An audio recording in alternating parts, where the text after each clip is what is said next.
Well, for more on this, we're now joined via Zoom by the EFF Vice President, Deputy President, Floyd Shivambo. Thanks very much indeed for joining us. Welcome to the program. The spokesperson for the President said that President Ramaphosa did answer the questions. What's your take on that? Good evening, Peter, and good evening to viewers of SABC. The President did not respond to the questions that have been sent to him, not only in the oral question session of Parliament, but in the many questions, the parliamentary questions that have been sent to him. So on the 28th of June, the EFF sent a letter to the President directly and then sent via the parliamentary question program to ask specific questions in terms of the money that has been reported was stolen in US dollars from his farm. And we asked specific questions as to what is the source of that money, how much was it, where does it come from, and why was it not reported to the police if it was stolen, and why was he engaged in a personal prosecution and enforcement of the laws outside of the criminal procedure processes of South Africa in terms of what happens. And his response was a one-sentence response that says that I am ready to cooperate with law enforcement agencies. I'm not willing to respond to the questions that have been asked here. And that is what he repeated yesterday in the National Assembly when the question on Phala Phala was asked by the president of the African Transformation Movement, the Honorable Zungula, who said that, give us the details in terms of what has transpired. And his first sentence in response was that I've been advised that I cannot respond to these questions because there are other processes. Now, the parliamentary regulations and rules and the Constitution obliges all members of the executive, including the President, to answer questions, not just to respond by saying, I am going to consider further in terms of what happens. And that is what we're dealing with yesterday, that he has not yet given Parliament the detailed information as to what happened in Phala Phala, where does the money come from in terms of all of those issues. And additional to that, as the EFF also wrote to the South African Revenue Services, we wrote to the Financial Intelligence Center, we wrote to the South African Reserve Bank, we wrote to the SAPS to ask the similar questions as to what have they done about the violation of laws by the President and the people who are involved in the whole process of the money laundering, possible money laundering, and a variety of other violations of many laws of this country. And if you look into what first the Reserve Bank said, the Reserve Bank initially said that they are not going to comment because they are conducting further investigations.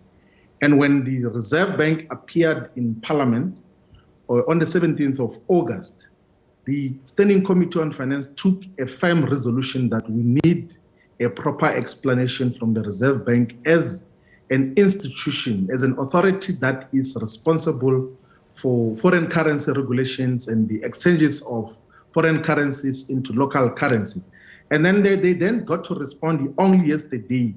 And what is very clear from the response of the South African Reserve Bank, one, is that they said we have contacted the President to ask what is the source of the money. What that entails is that the President did not disclose the money to the South African Reserve Bank because they were not going to ask him if what is the source of the money if he had already declared, because they were going to know that there's foreign currency which is in the country which has been declared by Mr. Ramaphosa or whoever is involved in Phala Phala farm. So there is now prima facie evidence and fact that the President did not disclose the monies that were found in his farm in the manner that it is. He has not yet responded to the questions, and we've got a reasonable suspicion that the reason why he has not responded to these questions is because the money was generated illegally and then it was brought into the country in an illicit way because it was not declared with the South African Reserve Bank as is required by the laws that govern the Republic of South Africa. So that is basically what has happened. So the Presidency is misleading the nation when they issue a statement to claim that Mr. Ramaphosa responded to the questions in Parliament. All political parties were unanimous in Parliament to say that Mr. Ramaphosa has not responded to the question. And even the follow-up questions that are going to come in regard to that specific questions were not even entertained because the Speaker said that we must deal with that at the Chief Whips Forum. So we are still waiting for a response from Mr. Ramaphosa in terms of all the details that are involved and are surrounding the issue that deals with the monies that were found in Phala Phala farm. If I'm reading between the lines, it sounds as if you feel that the various authorities that could investigate, that could take action, are not doing what they're supposed to doing, and they could be doing this deliberately.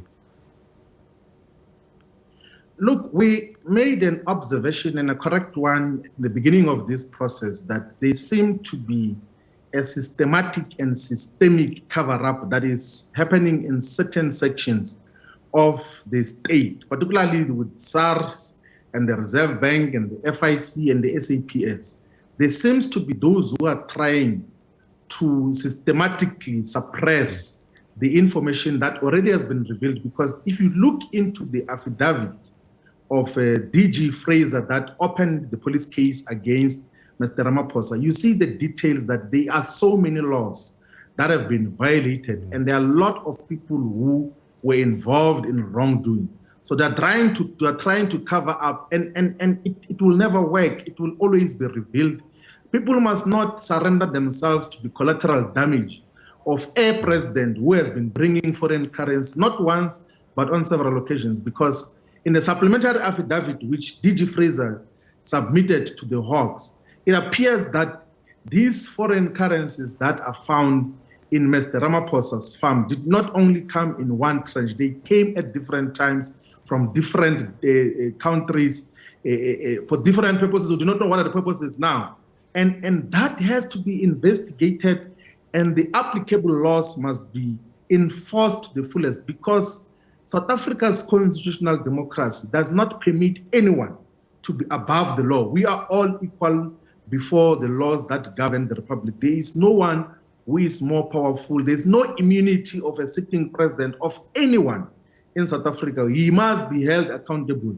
And of course, one of the issues that we're dealing with in Parliament yesterday is that he must respond to all the questions that we have asked. That is why when we deal with these issues in Parliament, we become much more robust, because there is no any other institution that can hold the executive accountable except Parliament in the manner that is required. But also we are asking questions to all the entities and agencies of the state that are involved around this case to be truthful, to be honest to the laws that govern the republic. They must not sacrifice principles. They must not sacrifice our laws on the altar of political convenience. It is problematic. It is not sustainable if you're going to adapt laws to suit a certain individual. That is what we're dealing with, that we have to have Mr. Ramaphosa to account truthfully and honestly in terms of what happens. And also we want to caution all these institutions that don't engage in criminal activities in an effort to try to protect one individual. He's going to sacrifice you in the future. He's going to surrender you. He's going to let you get arrested and be jailed for a very long time. So we are calling on the South African Reserve Bank, on SARS, on the FIC, on the SAPS, on everyone else involved, that let us respect the laws of this country.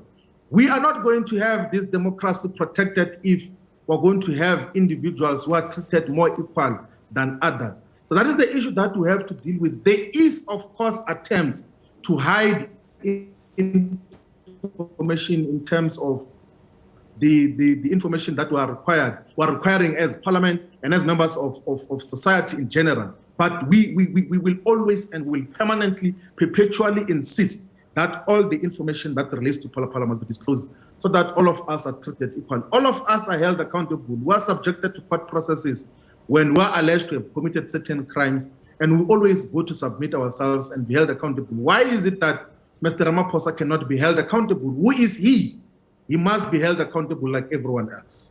And that's where we'll leave it. Mr. Shivambo, thanks so much indeed for joining us on the program tonight. Thank you very much for having me. Thank you. All right, that's Floyd Shivambo, who's the Deputy President of the Economic Freedom Fighters, saying that the President Ramaphosa, must be brought to account. And they're insisting that he should have his day to take the country into his confidence and tell us everything that he knows.